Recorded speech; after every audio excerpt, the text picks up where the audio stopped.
Hello আমার প্রিয় ছাত্রছাত্রী বন্ধুরা, আমি তোমাদের অমিতাভ স্যার। সবাইকে আমার YouTube channel practical and theory ক্লাসরুমে স্বাগত জানাচ্ছি। আজকে তোমাদের জন্য শরবতের সম্ভার আছে।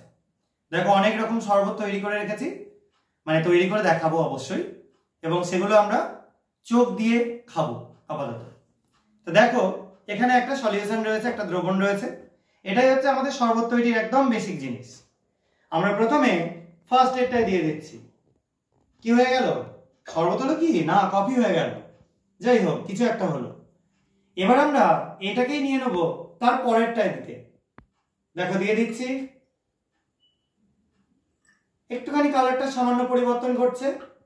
এবার এটাকে দেবো তার পরবর্তী কন্টেনারটার মধ্যে। দেখো কি হয়ে গেল, একটা কমলা এই পিঙ্ক কালারের বা ভায়োলেট কালারের একটা মিক্সচার তৈরি হয়ে গেল। তাহলে এটাকে তোমরা ভেবে নিতে পারো রু অফজা বা এইসব টাইপের কিছু তৈরি হয়ে গেছে, যা খেলেই হলো, চোখ দিয়ে খাচ্ছি অবশ্যই। এবার লাস্ট এরটাই দিয়ে দেবো। কোল্ড ড্রিঙ্কস খাওয়ার ইচ্ছে হচ্ছে, দেখো কোল্ড ড্রিঙ্কসই হয়ে যাবে। ঠিক আছে, কোল্ড ড্রিঙ্কস। তাহলে এগুলোই হয়ে গেল আমাদের আজকে বিভিন্ন রকম সলিউশনের প্রিপারেশন, একদম রেডিমেড প্রিপারেশন। তো কেন হলো, কি জন্য হলো, এবার সেটা নিয়ে ডিসকাস করি।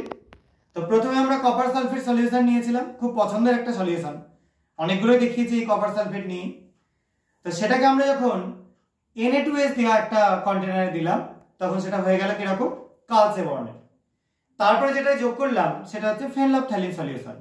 কিন্তু ফেনলফথ্যালিনের প্রথমে কালার চেঞ্জ হলো না, কেন? কারণ যখন আমরা কপারের সালফাইড যোগ করছি সেখানে কিন্তু কোনো বেস বা ক্ষার নেই, সেই জন্য সেটা কিন্তু কোনো কালার আসলো না। কিন্তু যেই না তারপরেরটায় যেটা কার্বনেটের সলিউশন ছিল, সেটাই যেই না আমরা যোগ করলাম, সঙ্গে সঙ্গে সেটা রেডিশ পিঙ্ক বা রেডিশ ভায়োলেট হয়ে গেল। কারণ সেখানে কার্বনেটের স্যাম্পেলের মধ্যে ফেনলফথ্যালিন তার নিজের কালার দেখিয়ে দিল। এবং ফাইনালি ছিল HCl, তার মধ্যে আমরা যেই না দিয়ে দিলাম তখন কপারের সল্ট আলাদা হয়ে গেল এবং কার্বন ডাইঅক্সাইড গ্যাস হয়ে বেরিয়ে গেল। তো এটাই হলো আজকের এক্সপেরিমেন্ট। কেমন লাগলো সবাই জানিও কমেন্টের মাধ্যমে। আর যদি তোমাদের এটা ভালো লেগে থাকে তাহলে চ্যানেলটাকে সাবস্ক্রাইব করো এবং ভিডিওগুলোতে লাইক আর শেয়ার করার চেষ্টা করো। আজকের মতো এইটুকুনি, সবাই খুব ভালো থাকবে, সাবধানে থাকবে, বাই।